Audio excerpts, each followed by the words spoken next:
माझं नाव नकोशी.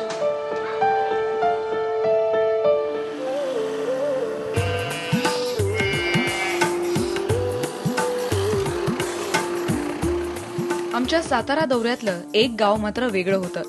साताऱ्यातल्या जावली तालुक्यातलं नरबदेव. एकाच घरातल्या नकुसा नावाच्या 2 मुलींचं हे घर.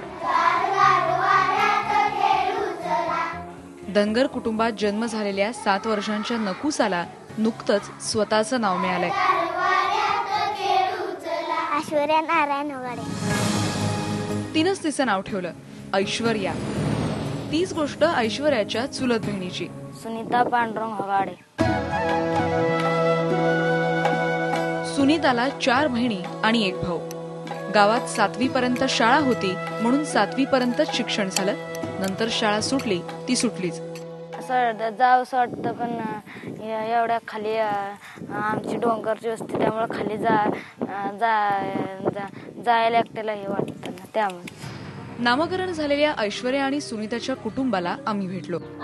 त्यांचं मुली झाली, मुलगा झाला की मग ते आजोबाला इचरा, कुणाला इचरा, ठेवा नाव त्याचं असं. नाव कोणी का ठेवलेलं असे ना, अशा नकुसा नावांच्या मुलींचा शोध गेल्या वर्षी सातारा जिल्हा प्रशासनानं सुरू केला. ही कल्पना DHO भगवान पवार यांची. लेख वाचवा अभियान आणि स्त्री जन्माचे स्वागत करा यासाठी आयोजित करणार आहोत. त्याच्यामध्ये मग तालुका स्तरावरती संवाद शिबिरे असतील, पथनाट्याद्वारे प्रसिद्धी असेल, काही लोककला कार्यक्रम असतील किंवा महाविद्यालयामध्ये वक्तृत्व स्पर्धा असतील, चित्ररथ करणे असेल किंवा मेळावे असतील, नवविवाह दाम्पत्याचे मेळावे, 1 मुलीवरचे मेळावे, 2 मुलीवरचे मेळावे, असे भरपूर कार्यक्रम आम्ही गेल्या वर्षी पण घेतलेत. यावर्षी जरा जास्तीच आम्ही स्ट्रेंथन करतोय. अशा नकुसा नावाच्या मुली साताऱ्यातल्या 9 तालुक्यांमध्ये सापडल्या, तब्बल 222. त्यातूनच सायगावच्या प्राथमिक आरोग्य केंद्रात होगाडे कुटुंबातल्या 2 मुलींची नोंद झाली होती. मुली सापडल्या, एक 13 वर्षाची, एक 9 वर्षाची. मग आम्ही तेव्हा विचार केला की नामकरण केल्याशिवाय त्यांना फायदा होऊ शकतो. पण नंतर असं कार्यक्रम घेतला नेमका आणि मग या नकुसांचं नामकरण करण्यात आलं, ऐश्वर्या आणि सुनीता असं. आम्हाला कार्यक्रमामध्ये नाव घेतलं आमचं का बदल नकुसा नाव ठेवलं. नकुसा म्हणजे नको झाली आणि सगळ्या ह्याच्यात नकोच झाली नकुसा. नाव कशाला असं ठेवलं.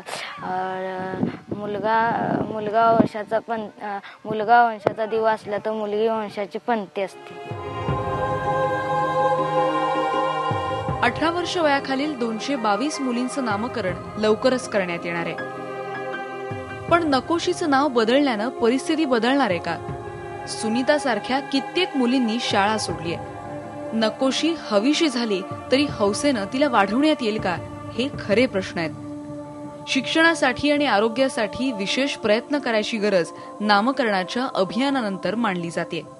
मुली पाळी येण्याच्या वयाच्या दरम्यान मोठ्या प्रमाणावर केवळ कुपोषणाने आणि पुरेसं अन्न न मिळाल्यामुळे पाळी न येणं किंवा त्याच्या आधी मृत्यू ओढवणं, कारण पाणी आणणं, जळणाचं लाकूड आणणं, ही सगळी कामं मुलींना डोमेस्टिक वर्क ज्याला म्हणतो ती करावी लागतात. आणि त्याप्रमाणे राजस्थान आणि महाराष्ट्रामध्ये 9व्या वर्गात जाण्याच्या आधी मुलींचे मोठ्या प्रमाणावर मृत्यू होत आहेत.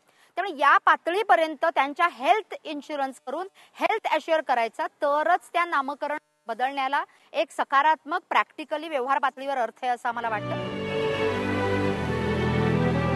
कराडपासून महाबळेश्वर पर्यंत, पाटणपासून माणपर्यंत या सगळ्या कुटुंबात नकोशीचा जन्म मुलाच्या वेटिंग मधला होता. एक वास्तव मात्र आमच्या डोळ्यात अंजन घालत होतं. ही कुटुंब गरिबीतली होती. किमान जन्माला आल्यानंतर आम्ही लढू तरी, भले नकोशी नावासकट लढू, पण अस्तित्व तरी तुम्ही आमचं मान्य केलं. पण अस्तित्वच नाकारणारी एक मोठी शिकल्या सवरलेल्या वरच्या जातीतल्या आणि श्रीमंत लोकांच्या पॅरेंट्सची एक मोठी फौज महाराष्ट्रामध्ये मोठ्या प्रमाणावर डॉक्टरांच्या मदतीने नरसंहार घडवतीये, जेन्युसाइड घडवतीये. आणि ते रोखण्याचं पण महत्वाचं चॅलेंज आमच्या जिल्ह्यासह महाराष्ट्रासमोर आहे.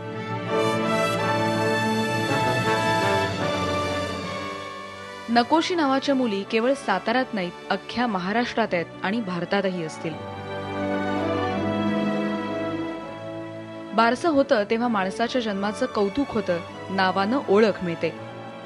म्हणूनच नाव माणसाला स्वप्नही देतं असं म्हणतात.